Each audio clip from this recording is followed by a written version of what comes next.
Kwachou, and I'm a doctoral research fellow at the Higher Education and Human Development Research Group at the University of the Free State. And with this presentation, which is part of my ongoing doctoral studies, I am making the argument that participatory analysis expands capabilities, particularly narrative capabilities, and disrupts epistemic injustice. Findings which something that came up from the participatory analysis workshop, which I held earlier this year.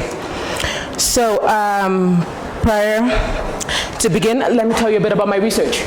The study, which is entitled Too Much Book, A Capabilities in African Feminist Investigation of Cameroonian Women's Empowerment Through Higher Education, looks or takes on the problem of fear of the overeducated woman, so to speak.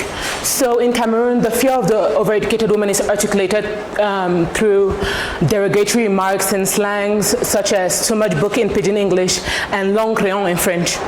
And what these statements are based on is the assumption, or the idea that education empowers.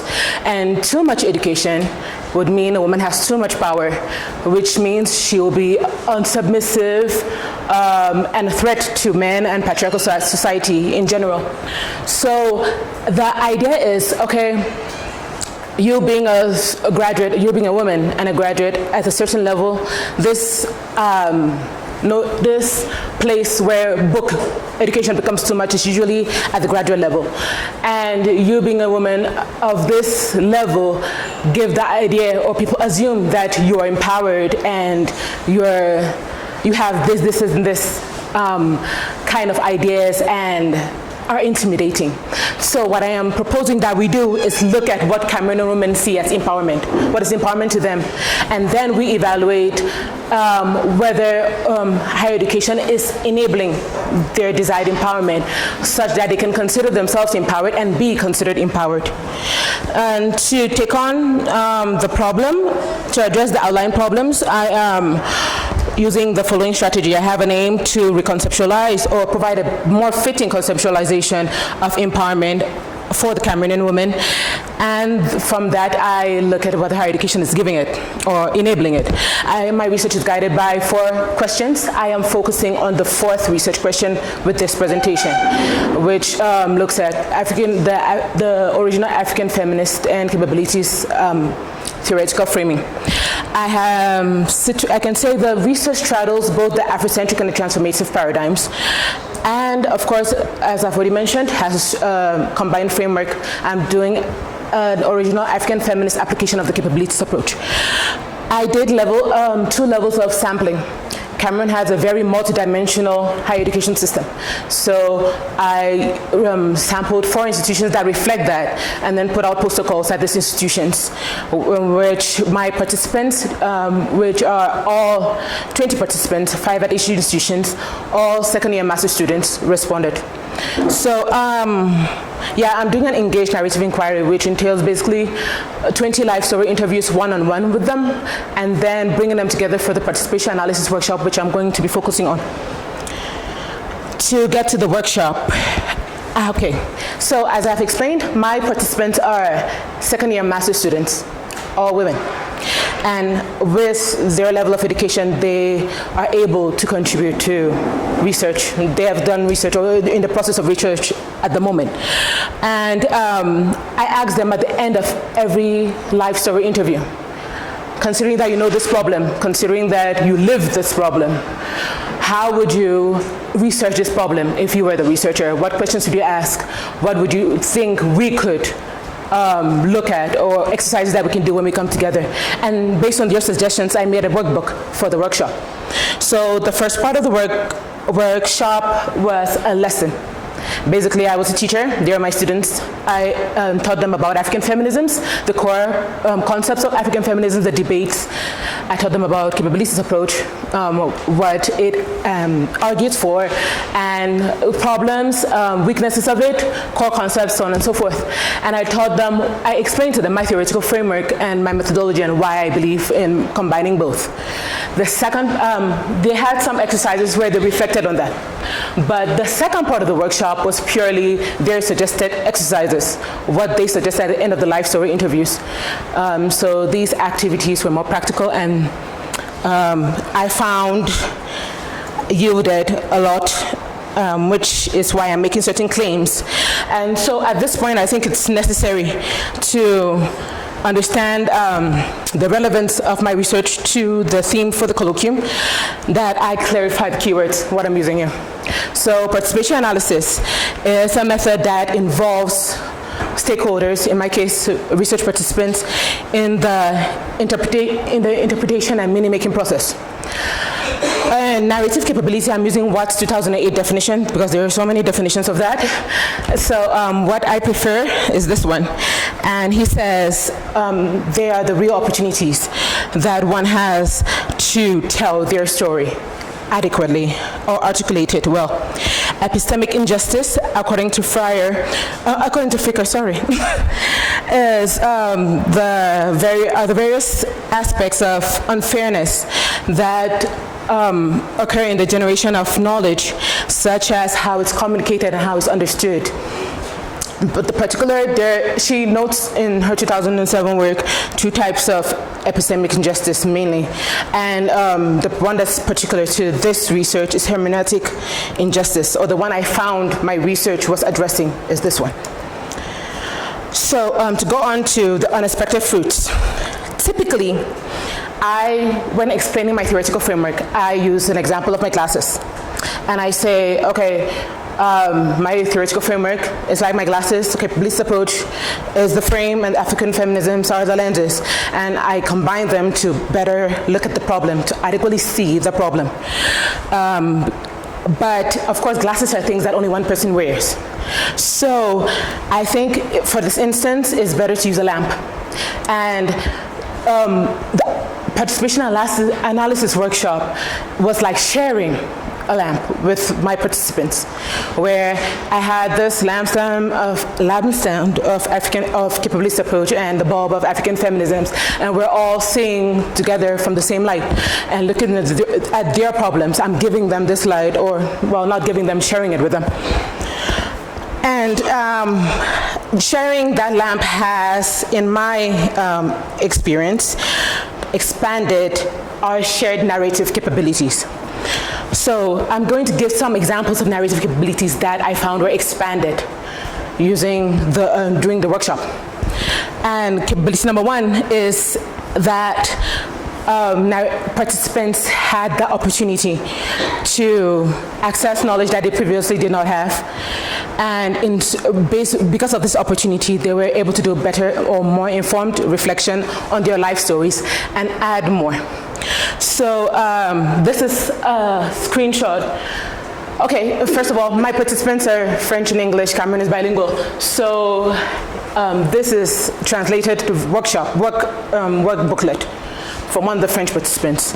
And this is a screenshot of that. So Isabel, one of the participants, you could see that this was the first time of ever hearing of the capabilities approach, first time of ever hearing of African feminisms, though she knows of feminisms. And you can see that although she's told me about her life story, but with this knowledge, she's able to reflect more on it and bring out, you can bring out more in terms of her argument of what she feels her level of empowerment is as a result of higher education. Another capability, okay, in this activity, this was activity 4, I think. Oh no, 2B, sorry. In this activity, they had to basically show their understanding of the concepts that I had just taught them. And they would use the same experience and look at it under African feminist lens, same experience under capability approach lens. And this is from Fatima, who is a second-year master's student at higher education, Economy Superior which is a higher teachers training institution. And her experience of being a student at that institution under African feminist lens brings out different things. She thinks about the fact that it was difficult for her to actually meet her supervisors or her lecturers one-on-one because they saw her as a married woman, Muslim married woman, whom they couldn't sleep with or flirt with, or so on and so forth. So they kept a wide girth with her. But under a capabilities approach lens, what comes to mind first is the fact that, just getting there expanded my aspirations. I could do more. My family respects me more because they know I'm going to get a job after this. I'll be posted with the government. And so I have my voice is stronger within my family. So you can see her understanding of her life story, or how it's going to be analyzed is better. Because how often do we actually take participant data, go and analyze it ourselves, and nobody except us or our supervisors actually understand the analysis we've done. So this is a narrative capability that has been expanded from this workshop. Yet another capability that I saw was expanded was my capability. Now, as a researcher, I've chosen to do narrative inquiry. And that would mean I would definitely have long descriptive data, but not really have access to more structured data, more quantifiable data. And through the workshop, I now have access to this. Structured, the exercises that they suggested gave room for structured responses, such as a definition of what empowerment is by Fatima. And another example of very quantifiable data would be this exercise, activity 8, where they're basically grading Cameroon's higher education system using a simple Likert scale, how their education experience, university education, lived up to their expectations, whether they would choose the same courses again, so on and so forth. Okay, so now in doing narrative research, you can find that it's very difficult when you get to the analysis stage.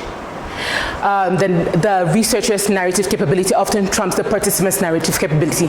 Because in restoring your data, I'm the one that's going to select what gets told or what doesn't get told when I'm trying to get a transcript down to what gets into my thesis. But with exercises such as this activity, which was suggested by a participant, I get to see what stands out in your life story for you. Perhaps in my case, I wouldn't have said getting married in 2011 was an empowering event. That was a highlight. And there are certain things that she has mentioned that I wouldn't have said, okay, all of this has to go in. But because she has articulated to me the import of these, what I would be putting was in addition to this, I wouldn't have to remove this. So it helps me with my narrative analysis and thus expanding that narrative capability.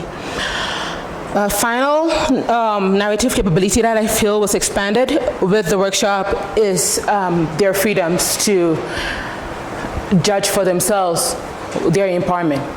Now, my question, as I explained initially, was I want to see if these women could consider themselves empowered and be considered empowered based on the higher education they receive in Cameroon. And while I could judge as a researcher based on my knowledge of whether they're empowered, such exercises gives them the voice as well. I do not disempower them in a way that I say, okay, this one is definitely not empowered, but I give them the room to say, how empowered are you? And that self-efficacy is in line with also researchers' recognition. I'm sorry. Okay, finally, the next claim I make is that the participation analysis method disrupts epistemic injustice. And at this point, I would like to say a little bit more about hermeneutic injustice. And Fricker says, this occurs when there's a deficit in the shared tools of social interpretation. And when one group is at a disadvantage of making sense of distinctive and important experiences. By sharing that lamp, sharing my theoretical framework with them, inviting them to analyze with me, I am shunning hermeneutic injustice and bridging that gap of knowledge between the researcher and the participant. And another way, you could say I'm also advancing epistemic justice. Minamama denotes that doing feminist research in Africa properly entails that you foreground African women, that you engage participants in transformative processes. And in this way, I am shunning what is understood, or what is commonly referred to as ivory tower theorizing, ivory tower analyzing. I don't just go back home and analyze it myself, but with them as well. So, having said that, I will leave you with my conclusion. If you are considering feminist research, if you're considering social justice research, if you're considering public deliberation as per the capabilities approach, if you are not afraid of meta-analysis, and if you are for epistemic justice, and if you want richer data, if you are studying something that's contextually dependent, such as empowerment or quality education, and of course, if you want to see research impact in real time, I would definitely encourage you to do participatory analysis. And I'm leaving you with a quote by Melisine and our own Faith Kwanzi, sorry. And I love this quote because they denote that participatory processes provide opportunities to voice and express concerns that are often internalized. And our disempowerment is often internalized in the way that we don't really see ourselves as disempowered unless somebody gives us the tools to see it. And for that reason, I really encourage the use of participatory analysis as a method. Thank you very much.